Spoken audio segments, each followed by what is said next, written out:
Educa TV apresenta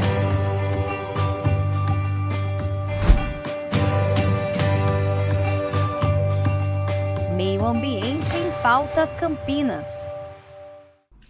Bem-vinda, bem-vindo ao nosso podcast Meio Ambiente em Pauta Campinas. Hoje nós vamos continuar falando de animais. Quando a gente falou de planos ambientais, teve muitas questões relacionadas à fauna. A gente falou do Reconecta, dos corredores ecológicos, dos parques lineares, mas agora a gente está aqui com a equipe da Secretaria do Verde e do Departamento de Proteção e Bem-Estar para contar tudo para vocês de como que a gente cuida dos animais aqui em Campinas. Está comigo hoje o nosso secretário, Rogério Menezes, o nosso diretor de Proteção e Bem-Estar Animal, Wagner Bellini, e nosso assessor, Roberto Rossan.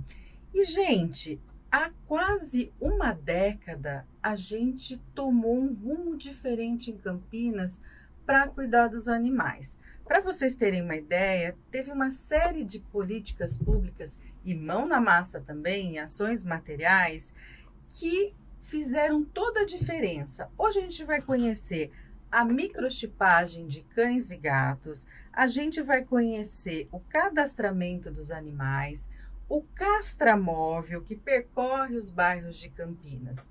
E para falar isso, é importante a gente saber quando tudo começou. Eu sei que foi lá em 2014, né, secretário Rogério Menezes? Como que se deu essa passagem de cuidar do animal como uma questão de saúde para uma questão de proteção dele, do bem-estar dele? Como que Campinas tomou essa decisão? Qual foi o panorama? Porque foi o senhor que estava lá, junto com o Wagner, com o Beto, tomando essa decisão de um novo rumo para a questão da fauna em Campinas. Seja muito bem-vindo. Olá, Andréia. Olá, nosso diretor Wagner Bellini, Beto Rossan, da assessoria do Gabinete do Secretário. Eu queria primeiro explicar que antes dessa criação, que foi um pedido da sociedade, da criação do Departamento de Proteção e Bem-Estar Animal, nós vivíamos um cenário que a sociedade civil estava sobrecarregada. A gente tinha muitas entidades que a gente chama não governamentais, né? As ONGs, organizações não governamentais, que cuidavam por amor aos animais, aos cães e aos gatos, e faziam um atendimento, um trabalho voluntário. Mas havia praticamente uma ausência do poder público municipal. A prefeitura não entrava nessa, a não ser com um conselho que já funcionava à época, que é o Conselho CMPDA, a gente cumprimenta aqui a Maria José, a presidente do CMPDA e todos os seus conselheiros, Conselho de Proteção e Defesa dos Animais, né? O CMPDA de Campinas, e a prefeitura não tinha programas, não tinha um departamento específico que cuidasse desses programas, dessas ações. Então, a primeira inovação foi atender a sociedade e criar, de 2014, comecei em 2014, criar em lei o novo Departamento de Proteção e Bem-Estar dos Animais, que passou a trabalhar junto com o Conselho de Proteção e Bem-Estar dos Animais pela defesa dos nossos animais, particularmente com foco em cães e gatos, né? Então, políticas de castração, de microchipagem, abordagens visando a adoção de animais, uma série de políticas que vêm sendo construídas ao longo da última década e que nós vamos falar um pouco delas. Então, eu ressalto principalmente a decisão política de criar em lei um departamento desse, que se difere bem do que era o antigo CCZ, que era o Centro de Controle de Zoonose. Nem me diga, secretária, quando eu era criança, tinha a tal da carrocinha que pegava os animais e a gente não sabia para onde ia e ficava todo mundo com medo do que ia acontecer com os animais, porque falavam para mim quando eu era criança que ia virar sabão. Isso acontece, secretário? Isso já aconteceu? Porque... Infelizmente, teve uma fase em que se capturava com a visão apenas de... E a visão da época, né? Se controlar a raiva, as doenças que atingiam as pessoas. Então, os CCZs, os Centros de Controle de Zoonose, eles foram criados nas secretarias de saúde, com foco exclusivamente na defesa da saúde humana. Sanitarista, uma visão sanitarista. É uma visão sanitarista. Então, era muito comum que os CCZs sacrificassem os animais para tirar os animais que estavam na rua.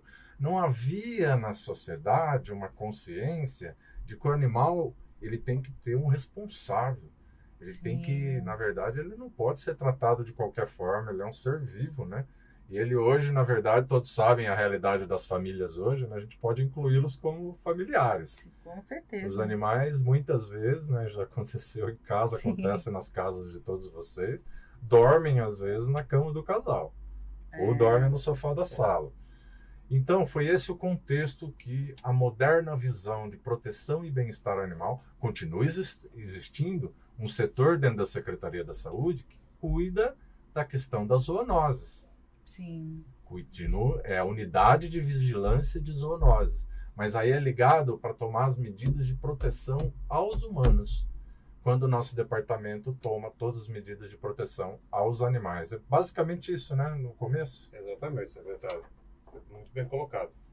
E a gente pode, então, Wagner, passar aí para a Andréa, perguntar sobre os aspectos práticos dessas políticas que a gente mencionou aqui. Exatamente, secretário. Eu quero saber, porque vocês me contaram que vão falar da microchipagem de cães e gatos. Wagner, como que é essa microchipagem desses pets? Quais são os números? Como que acontece? Como que a população pode usufruir? E o que que os animais ganham com isso, né? Qual que é a melhoria ambiental que se tem com essa microchipagem? Conta pra gente. Pois não. Bom, só para deixar claro, a microchipagem, muita gente pergunta para nós do departamento se funciona como um GPS, né? Se microchipou o seu animal, você pode localizar. Não é bem isso. A microchipagem é um dispositivo que é colocado sobre a pele do animal que funciona como se fosse o RG do animal. Então, a partir do momento que ele recebe o microchip, que é indolor, é um tamanho de um grãozinho de arroz, né? E é aplicado normalmente na nuca, no dorso do animal. Então, através dali, esse microchip tem uma sequência numérica de 15 números, né? Que remete a um banco de dados que tem todos os dados do tutor do animal. Então, nome, telefone, endereço, documento, né? Então, isso é muito importante, porque todo mundo sabe que acontece no dia a dia de um animalzinho escapar, seja por estresse de susto, ou em momento de acasalamento, enfim, né? E, então, facilita muito a política de localização desses tutores. A partir do momento que nós resgatamos os animais que estão soltos ou perdidos, não só nós, mas também outras instituições, como as clínicas veterinárias particulares, por exemplo, eles já adquirem esse sistema de leitora, né? Então, entrou um animal, passa o leitor, já sabe se tem microchip ou não. Se tiver, entra em contato com a secretaria, através do departamento, e nós fazemos essa ponte, essa comunicação com o tutor, avisando.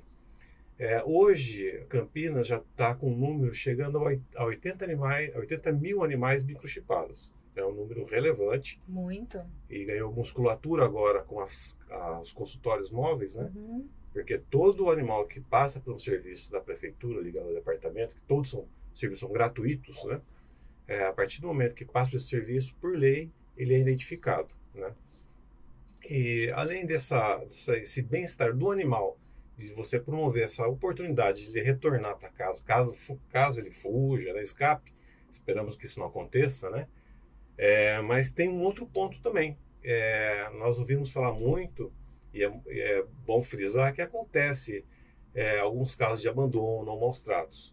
Então, a partir do momento que esse animal também está microchipado, nós também podemos identificar quem foi que abandonou, quem é o irresponsável que maltratou, e isso também cabe punição. Então, os dois lados. Tem um lado positivo, né, de localizar esse animal e devolver para o tutor, e o animalzinho voltar para casa, como também nós podemos utilizar isso para ir atrás de quem fez o maus tratos. E punição, secretário, e como que se dá essa punição? Como que quem abandona o pobre do animal, que tipo de penalidade que ele tem? É bom que as pessoas saibam, né? Olha, André, o abandono de animais, ele é um crime previsto, e maus tratos dos animais também é um crime. Sim. Previsto na lei de crimes ambientais, lei federal de crimes ambientais. Que em geral, assim, não vou falar especificamente, mas em geral essa lei prevê punições de 6 meses a 2 anos. Então, a pessoa, se ela for considerada culpada, pode ser, nós vivemos no Big Brother agora total, né? Sim. Todo mundo tem câmera na rua, existem as vias são monitoradas, até pelos supermercados, Sim. questões de segurança.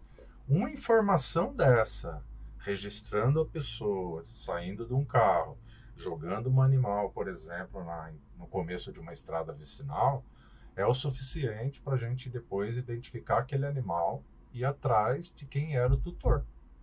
Porque acontecem coisas absurdas, André. A gente tem, na época do fim de ano, um recorde de abandono de animais, né? Sim.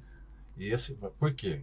Porque o pessoal às vezes vai viajar e não está achando com quem ficar o animal, ou não quer pagar por alguém ficar com o animal, ou não tem. E aí resolve se livrar do animal. Depois eu arranjo outro, como se fosse uma coisa, né? Como se fosse alguma coisa que a gente descarta na véspera do Natal para poder viajar com a família. Então, tudo isso, a ideia é que em algum momento, que prevê o Código dos Animais, né, Wagner? Sim. É que em algum momento nós vamos ter todos os animais da cidade microchipados. Exatamente. Nós vamos ter todos. Então, a gente tem um banco de dados aqui desses animais. A gente já tem condições de trabalhar com esses números, secretário? Sim, 75 mil animais que estão microchipados, né? Wagner, a população total de cães e gatos em Campinas, assim, a gente estima em que tamanho? 250 mil, mais ou menos, animais, né? Isso domiciliados. Né? Domiciliados. E fora os errantes que estão em vida exatamente, livre de rua. Exatamente. Estamos falando num total aí de 300 a 400 mil animais na cidade, contando os que tem lar e não tem lar ainda. Então, a gente vai ter em algum momento, doutor André, a gente vai ter todos os animais microchipados num cadastro que exige responsabilidade da posse, daquele tutor do animal. E também qualquer coisa que acontecer de diferente que envolver os animais, nós vamos conseguir acompanhar. Não sei se vocês lembram recentemente, teve um animal que ficou perdido no aeroporto, né? Sim, lembro.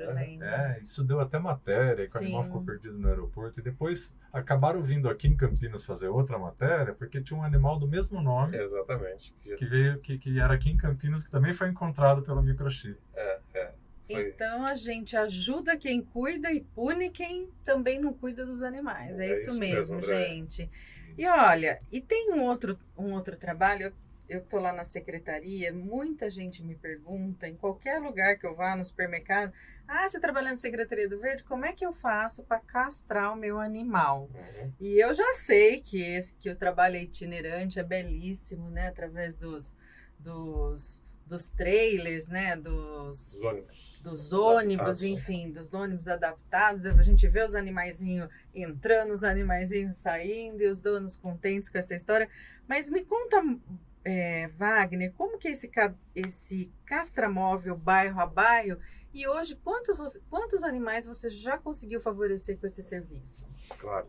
André, antes de falar desse programa de castração, né, aqui na cidade, só queria chamar a atenção, porque até 2012, em Campinas, tinha o registro de 200 animais castrados na história. Só isso? Pelo poder público, né? Nossa. Isso o programa faz por dia hoje. Então, cada ação do castramóvel por dia são 200 animais. Nós hoje estamos caminhando para 70 mil animais castrados na cidade. É um número bem significativo, né? Também é um serviço gratuito. E, como você acabou de dizer, é um serviço itinerante. Então, é feita uma pré-programação anual de quais as regiões o castramóvel está participando. Logicamente que é submetido essas regiões a um Conselho Regional de Medicina Veterinária, né? O CRMV, que autoriza ou não a ida para lá, mas tem todo um controle. E como funciona a castração? Ela tem um efeito que as pessoas, às vezes, quando ficam um pouco chateadas, mas eu moro em outro lugar, eu posso levar em outro bairro? É que as pessoas não entendem, porque para dar resultado realmente na questão de controle populacional, tem que ser feito por saturação. Então, quando a gente escolhe aquela região, a gente faz o recorte para atender os munícipes e os pets daquela região. Sim. Se fazer uma coisa muito pulverizada na cidade, não dá o efeito que a gente espera, que é realmente fazer o controle populacional. Por isso que tem esse recorte, que precisa comprovar a residência, né? Então, existe um porquê disso. O Beto Rossan, que está à frente disso também, lá dentro Então, do Beto, departamento. conta pra gente que bairro que a gente já atendeu. E você que gosta dessa parte da comunicação, que faz essa interação com as pessoas, né, nesses programas, conta pra gente que bairro que a gente já atendeu e qual é a reação das pessoas, como que elas aceitam esse serviço, tem aí adesão das pessoas. Conta um pouquinho pra gente, Beto. Boa tarde, secretário Rogério Menezes. Boa tarde, Andréia, nossa diretora lá da Secretaria do Verde. Boa tarde, Wagner Bellini, diretor do Departamento de Proteção Animal. Boa tarde a todos que estão nos ouvindo. Então, o Castramóvel atende todas as regiões de Campinas, né? Wagner falou muito bem, nós fazemos aí, em média, 200 castrações dia, né? Tá. Atendemos, às vezes, de segunda a sexta-feira, né? A região, fazendo esse número de castrações. E, enfim, depois de escolhida a região, né? A gente faz a comunicação através dos nossos meios de comunicação, que é o site da prefeitura, né? No banner rotativo, e no próprio site do departamento, que é o Portal Animal Campinas. Aí o munícipe, ele tendo essa informação, ele vai saber se o castramóvel vai atender aquela região onde ele mora. Tendo isso em mão, né, esse conhecimento em mão, a gente vai marcar uma data, né, geralmente 2 a 3 dias, para fazer o cadastramento dos munícipes, né? Pessoalmente, então a gente recebe o munícipe no local, na região dele, faz o cadastro, marca dia, horário, passa para esse munícipe o pré-cirúrgico, né? Tudo direitinho. E no dia que o castramóvel é montado, né? Aí o munícipe chega no horário marcado, com já o jejum já orientado. Nós atendemos gatos de manhã, uma parte de cães de manhã e outra parte de cães à tarde. O que a gente tem notado é que assim, a população está muito contente com o trabalho do castramóvel, né? A gente recebe elogios às vezes pelo 156 ou no próprio local, né? Assim que o animal sai do castramóvel, o munícipe chega na gente e fala: adorei o trabalho que vocês estão realizando aqui, é muito bem-vindo, quando vai voltar novamente? Então a gente tem sentido essa questão do munícipe estar contente com o trabalho do castramóvel na região. Maravilha, então todas as regiões de Campinas estão sendo então contempladas. Que bom, né, que esse trabalho está tendo bastante receptividade da população. E o tempo passou no nosso podcast, a gente pôde ver aqui então 3 grandes programas e políticas públicas dos animais, como que surgiu esse assunto. E gente, tem mais. Próximo podcast a gente vai continuar falando sobre proteção e bem-estar animal, porque tem mais programa por aí. E foi um prazer estar aqui com o secretário Rogério Menezes, o Wagner Bellini e o Beto Rossan, para a gente aqui contar para vocês um pouco desse trabalho que a Prefeitura de Campinas oferece para você, cidadão, e para os seus pets também, para os seus queridos aí, quase familiares, como o secretário falou. Então foi um prazer estar com vocês e vamos para o próximo podcast. Não perca o próximo podcast, que a gente vai continuar falando sobre animais no município de Campinas. Até mais, pessoal!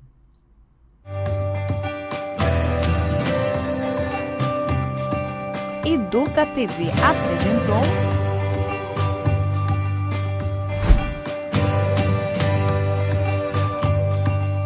Meio Ambiente em Pauta Campinas. Prefeitura de Campinas, Secretaria de Educação, Produtora Rio Brasil Digital. Educa TV Campinas, um mundo de conhecimento para você.